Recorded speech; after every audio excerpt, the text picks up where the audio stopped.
안녕하세요. 장년부 사순 정연주 자매입니다. 어, 제가 이렇게 하여튼 공개적으로 무슨 말을 하려 그러면 항상 마음이 무겁거든요. 뭘 어떻게 얘기해야 될지 모르겠고 때로는 긴장감도 있고 해가지고 아까 전에 이제 점심 먹으면서 서윤숙 언니한테 전화를 했어요.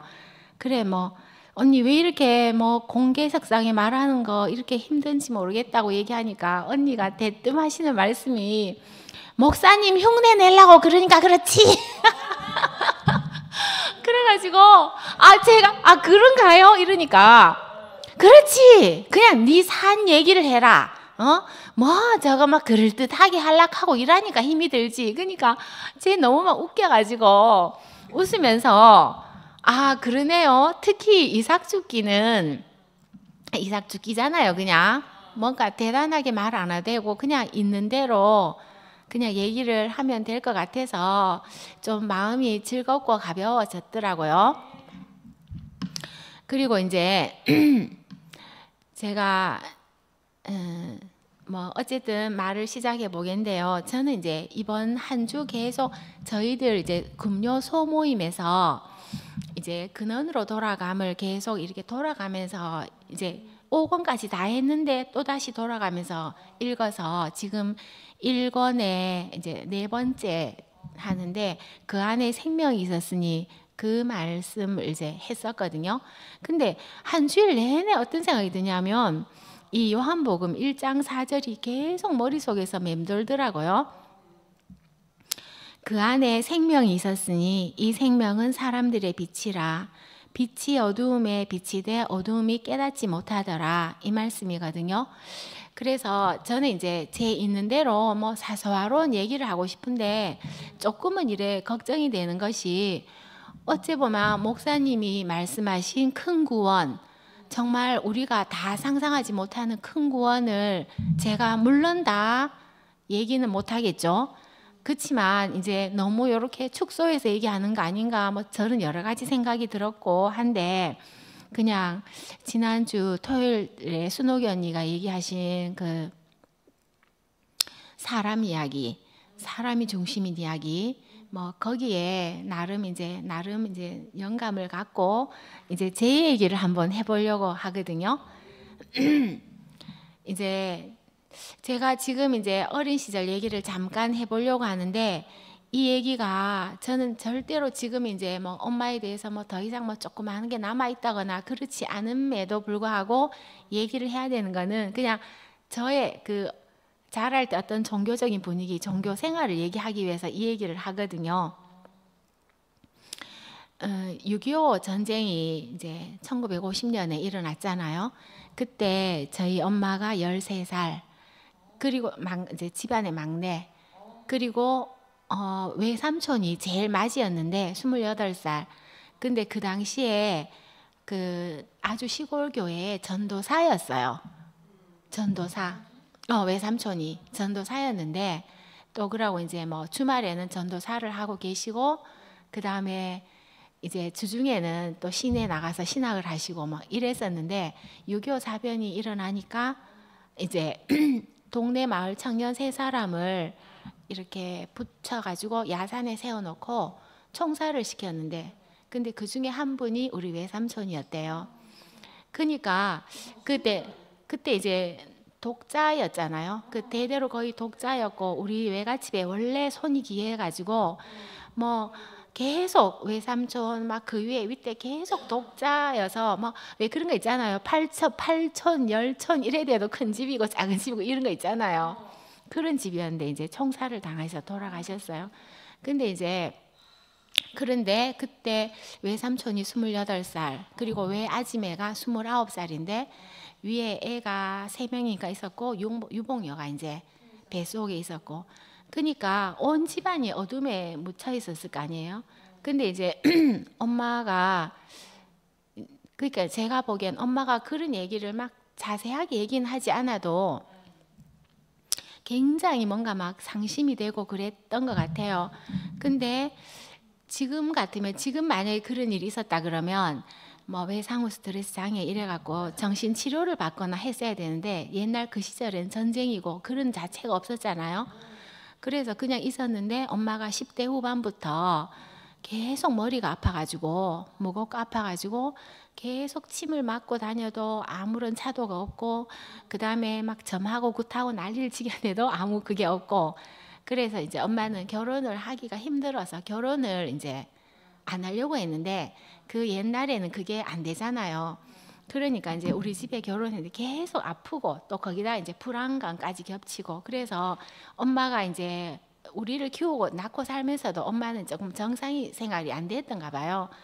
근데 엄마 나이가 한 30대 후반에 우리 교회 옆집이 교회였는데 교회에 막 부흥회가 막 엄청나게 뜨겁게 일어났어요. 그러니까 우리 아버지가 보다 못해가지고 우리 엄마 보고 저 교회 좀 가봐라. 아픈 사람 막 나은다 하더라.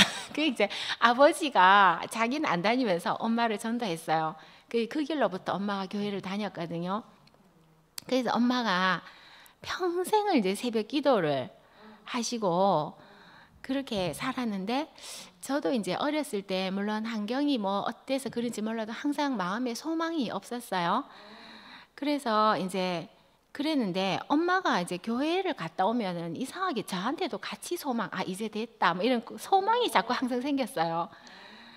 그랬는데 이제 제가 이래 보면 엄마가 이제 막 계속 젊은 시절 사시면서 어떠냐면 목사님 말씀을 완전 하나님 말씀처럼 듣고 살았기 때문에 그걸 뭐라고 얘기하죠? 그 주변 사람들하고 관계가 너무 안 됐었어요. 그리고 이제 저희들 말도 이렇게 엄마가 안 들어주고 그게 무조건 모든 것이 하나님의 은혜인 거예요. 그러니까 이제 제가 만약에 뭐 학교 다니고 막 너무 어렵게 학교를 다니고 이러면 주변 사람들이 막 칭찬을 해요. 아, 우리 엄마한테 어떻게 아침에는 막 가난한 걸 아는데 애를 학교를 시키냐고 얘기하면 엄마는 단 한 번도 야가 고생했다는 말은 없어요. 전부 하나님 은혜예요. 하나님 은혜. 그리고 이제 제가 뭔가 돈을 벌어서 엄마한테 돈을 줘도 저한테 고맙다는 말은 일평생 한 번도 들은 적이 없어요. 항상 하나님이 니를 통해서 줬지 않냐. 그래서 진짜로 거짓말 안 하고 지금까지 엄마한테 뭐 여러 가지로 막 이렇게 뭔가 이제 딸로서 뭔가를 엄청난 역할을 했는데도 불구하고 진심으로 고맙단 말은 뭐 딴 사람한테 가서 하는지 몰라도 나한테는 한 적이 없고 모든 것이 하나님의 은혜예요. 그러면서 이제 저하고도 말이 안 통하고 막 그랬잖아요. 그러니까 저는 막 자라면서 굉장히 외롭기도 하고 답답했어요. 근데 답답해도 이상하게 다른 데 소망이 없으니까 제가 이제 그 교회를 갔잖아요. 일반 교회를 가가지고 이제 제가 우리 대구교회를 결혼하고 대구교회를 만나기 한 4년 전쯤에 그 교회를 만 4년 동안 정말 열심히 다녔는데 근데 이제 그때도 제가 한 30대였으니까 이제 교회를 다녔는데 뭐 여러 가지 막 문제들도 많고 막 그렇잖아요. 근데 제일 저한테 뭐 여러 가지 화두가 있었지만 저도 이제 새벽 기도를 계속 다녔어요.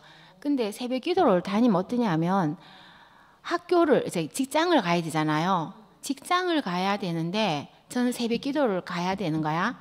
그리고 또 애들 둘은 어린이집을 다니고 또 남편이 이제 지금은 좀 정상으로 돌아왔는데 그때는 계속 밖으로 다녀가지고 그 애를 볼 그것도 없는데 그 저한테 몸이 막 완전히 파김치가 돼도 나는 교회를 새벽 기도를 가야 되는 거야. 그 이유가 뭐냐면 이제 뭐 사람들이 소망이 여러 가지 있지만 저는 항상 사람이 되고 싶다. 항상 사람이 되고 싶다. 근데 그 구체적인 게 없어. 구체적인 게 없는데 나를 생각해 보면 분명히 사람이 아닌 것 같아요. 그만 생각해 보면 내가 어디 남한테 거짓말 하는 것도 아니고 그 다음에 뭐 그렇다고 뭐 하여튼 뭐 나쁜 일 하는 것도 아니고 직장이 없는 것도 아니고 돈이 뭐 그렇게 뭐 궁한 것도 아니고 남들에 비하면 또 갖출 건 대충 갖췄어요. 근데 이게 뭐라고 말할 수 없는 사람이 안 됐으니까 이제 새벽 기도를 가는 요점이 이제 사람 되고 싶어 가는 거예요. 그런데 그 4년 뒤에 이제 현숙이 언니가 우리 학교로 정근을 왔잖아요. 그래서 이제 자기 교회 얘기를 딴 사람한테도 막 많이 전했어요. 많이 전했는데 저한테는 대번 직접적으로 안 전하고 내 교회 다닌 걸 알았는데도, 근데 어느 날 이제 저하고 직접 얘기가 됐는데 막 물론 여러 가지 얘기가 있었지만 어쨌든 자기 교회 오면 정상인이 된다는 거예요. 그러면 그게 뭔지는 모르지만 뭐 느낌은 오더라고요. 저는 항상 어떠냐면 느낌이야 뭐든지. 왜 그런 게 구체적인 내용은 몰라도. 그래서 정상인이 된다 이 말을 듣고 진짜 두 말 안 하고 그냥 갔어요. 그래서 현숙이 언니가 저한테 나중에 하는 말이, 전도 니한테 할 것 같으면 일도 없다. 그냥 던지면 쫓아오니까. 그렇게 교회를 왔었거든요. 근데 이제 교회에 와서 출석은 했는데, 그리고 현숙이 언니 말도 정말 잘 알아듣고 교회를 왔는데 이게 뭐가 문제인지 모르지만 목사님 말씀이 귀에 쏙 들어오지는 않는 거예요. 그게 물론 여러 가지 일이 있지만 목사님이 말씀하시는 그 사람이 되기 어렵다는 어떤 그런 거, 그 다음에 기본적으로 나한테 있는 불안, 그 다음에 그 진짜 지금 생각하면 헤아릴 수 없는 여러 가지 문제들이 있더라고요. 그 문제에 내가 완전 매몰돼 있어서, 그래서 옛날 그러니까 항상 마음속에 고민이 있는 거예요. 왜냐하면 아무 일 없이 고민 없진 않아요.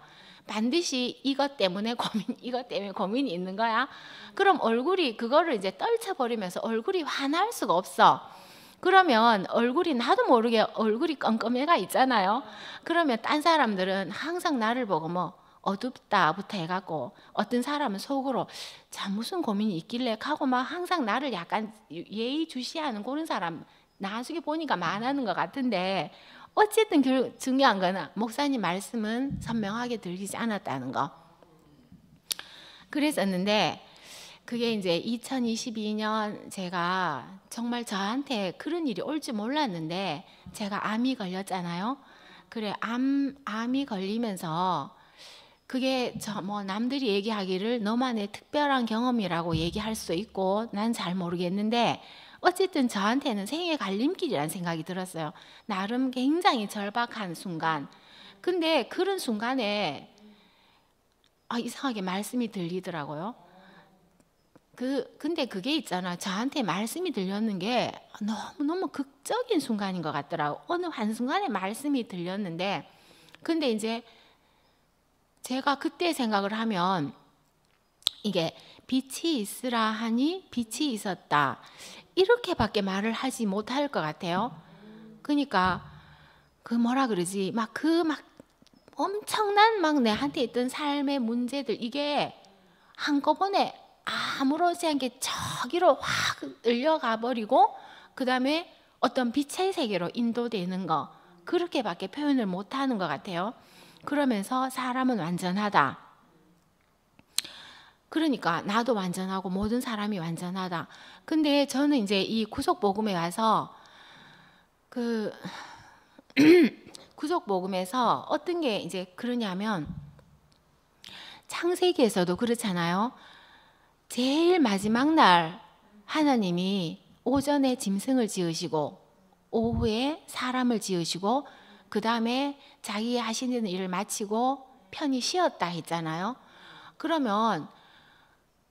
그러니까 그 하나님이 지으신 세계, 이거는 우리가 피상적으로 하나님이 지구도 짓고 뭐 나무도 짓고 사람도 이렇게 지었나, 그거 이전에 완전한 사람을 지었다는 게 너무 분명하게 알아지더라고요. 그래서 근데 그 사람이 누구냐 하면 십자가에서 못 박히면 못 내려오는 사람, 그 사람이 참 사람이고 그 사람이 최종적으로 지으신 사람이고 우리가 다 그 안에 포함된다는 거예요. 그러니까 하나님이 사람을 여러 사람 지은 게 아니고 그냥 한 사람을 지었어. 그 참 사람 한 사람. 근데 우리가 다 그 안에 포함된다는 거예요. 그래서 내가 그 말을 알아듣고 그게 사람들은 자꾸 이런 거야. 길 지나가는 사람도 다 그 사람이다라고 얘기는 하지만 어쨌든 그 사람에 대한 인식이 없으면은 그게 아무것도 아닌데 나한테 그 생각이 이렇게 확 들어오면서 그러니까 지금 아무리 생각해도 옛날에 그 짐승 여섯째 날 오전 짐승을 지었던 그죠? 내가 그 세계에서 빛을 만나서 하나님이 지은 세계로 옮겨왔다고 밖에 볼 수가 없는 거예요. 그래서 그게 너무너무 감사하고 그래서 지금 제가 이렇게 사는 거를 보면 뭐 예를 들어서 옛날에는 입에 욕을 달고 있었다. 근데 지금은 예쁜 말만 한다. 뭐 이런 것도 아니고 그렇게 구별되는 게 아니야. 근데 분명히 내가 사는 거는 다른 자리로 살고 있다는 게 확실하거든요. 그래서 제가 이렇게 살면서 야, 어떨 땐 이렇게 살면서 내가 뭐 어떤지 뭐지 이렇게 생각이 막 들기도 하고 그런 것 같더라고요. 그래서 이 하나님의 세계는 어쨌든 간에 어떤 계기로 인해서 간에 빛이 들어오면은 세계를 바뀌면서 하나님의 세계 동산으로 들어간다. 뭐 이런 말을 해도 될지 모르겠는데 옛날에는 사람이 되고 싶었지만 우리가 동산의 경험을 한 적이 없고 기억도 없잖아요. 뭐 항상 옛날 그 세계에 살았을 뿐인데 우리 교회에서 목사님이 얘기하신 이 말씀을 듣고 세계를 옮기면서 그 참 사람을 받고 그 사람으로 살고 있는 게 이것이 굉장한 기적인 것 같고 저는 오늘 이제 뭐 이렇게 얘기하면서 생각하면서 그런 생각이 들었어요. 옛날에 사람이 되고 싶었는데 정말 황당했었는데 지금 나는 그 기도가 이루어진 것 같다. 그래, 사람으로 살 수 있는 세계로 인도되고 나는 아무리 생각해도 나는 정상적인 사람이다라는 생각이 들고 그래서 그 정상적인 사람은 어떠냐 하면 사람들이 모두가 친구인 것 같아요. 그러니까 목사님 말씀을 이래 들으면 목사님 우리하고 분명히 다르시고 굉장한 말씀을 하셨잖아요. 근데 목사님도 내가 어떤 성령의 말씀을 읽는 것 같지가 않아요. 왜? 성령의 말씀, 대단한 말씀 그게 아니고 정말 나한테 친한 친구 같으신 분, 아버지 같으신 분, 실질적인 사람, 그 사람이 나에게 말씀하시는 분. 우리는 성령을 따르는 게 아니잖아요. 그리고 저는 창세기 오빠 언니들 항상 한층 위로 봤어요. 근데 요즘은 자꾸 친구 같아요. 그렇다고 해서 제가 창세기 언니 오빠들을 함부로 하지 않잖아요. 정말 존경하고 사랑하잖아요. 근데 나 친구 같아요. 그리고 이게 따르는 세계가 아니야. 그리고 그게 뭐라고 할 수 없지만 우리는 그냥 하나 되는 거야. 연합으로. 그래서 저는 있잖아요. 내가 확실하게 뭔지는 몰라요. 어떨 때는. 제가 항상 하는 말이 이론이 약하다. 이론이 약하다. 근데 뭔지는 모르지만 사람이 사는 세계로 그렇게 왔거든요. 저는 이제 우리 엄마를 보면 옛날에 내가 말씀 못 알아들을 때도 우리 교회 오면서 어떤 생각을 했냐면 우리 엄마도 이헐래 목사님 만났으면 말씀 못 알아들어도 나처럼 행복하게 살 텐데 그래서 요즘 이래 보면 우리 엄마가 근데 이게요 정말 이게 뭔지는 모르지만 우리 엄마 요즘 굉장히 평안해요. 그게 옛날에 엄마가 항상 이래 불안하고 막 삶에 막 찌들고 어떻게 해야 되고 엄마 할 수 없으면서 그래서 내가 엄마 보면 항상 막 이래 불안해갖고 막 더덕 뛰어다니는 그런 거였거든요. 우리 엄마 지금 못 움직여갖고 뛰어다니지는 못하는데 다른 엄마들 아픈 분들 많잖아요. 그분들하고 정말 차원이 달라요. 어떠냐 하면 이렇게 항상 이래 못 움직여서 이래 자리에 앉아 계시면 엄마가 옆에 이래 가 있으면요 엄마한테 평화로움이 느껴져요. 조용하신데 엄마가 진짜 평화롭거든요. 그래서 야 내가 다른 자리로 가니까 온 만물이 달라지는구나 싶더라고요. 그래서 이제 옛날에는 사실 엄마하고 너무 뭔가 사이가 너무 힘들어가지고 내 엄마 손 한번 만져본 적이 없어요. 근데 요즘은 이제 가면 항상 손도 만져주고 머리도 만져주고 막 엄마 잠들 때까지 막 쓰다듬어주고 막 그러거든요. 근데 이게 저한테서 나온 마음이 아니고 저는 새 마음이라 생각하고 그리고 또 이게 또 잘못 와전되면 제가 하는 역할 아니고요. 우리 언니하고 내 동생도 되게 잘해요. 그거는 교회 안 다녀도 억수로 잘해요. 근데 그 엄마가 되게 평화로워져 있고 그래서 야 이건 저는 어떨 때 눈을 딱 뜨면서 이게 도대체 어떤 상황인지 저도 이해를 못해요. 너무너무 감사하거든요. 이게 세계를 옮긴다는 게 말이 되나요? 우리는 사람들은 어떠냐면 항상 자기가 듣고 보고 배우고 눈 이거밖에 몰라요. 그러니까 그 사람 말을 들으면 항상 뭐 얘기하는데 그게 결국은 전부 선악과의 말인데, 선악과의 말은 그럴듯해도 지루해요. 진짜 그렇다니까요. 우리 교회 형제들은 그거 다 알아들어요. 딴 사람은 잘 몰라도 정말 지루하고 그렇잖아요. 근데 이 생명의 세계는 아무것도 없는데 나날이 새로워요. 그리고 우리는 모르는 길을 가요. 피조물이잖아요. 지어진 자가 어떻게 앞날을 알겠어요? 당연히 모르잖아요. 모르는데 모르는 길을 가는데 계속 앞에서 양식이 공급되는 세계. 그 이제 제가 이제 너무 길게 하면 안 되는데 어쨌든 있잖아요. 이 빛이 있으라 하니 빛이 있었다. 우리는 그 세계에 인도가 되는 거예요. 빛이 있으라, 빛이 있었다. 그 안에 생명이 있었으니 그 생명이 사람들에게 빛이라. 세상에 이런 게 이렇게 막 소름 돋고 하는 그런 말이 세상에 있을까 싶을 정도로 너무 신기해요. 그래서 항상 제가 설 때는 뭔 말을 할까 싶지만 또 있으니까 뭔 말이 나오네요. 어쨌든 세계를 옮기게 하신 십자가의 목 박인 예수 그리스도를 우리에게 증거하신 목사님 너무 감사합니다.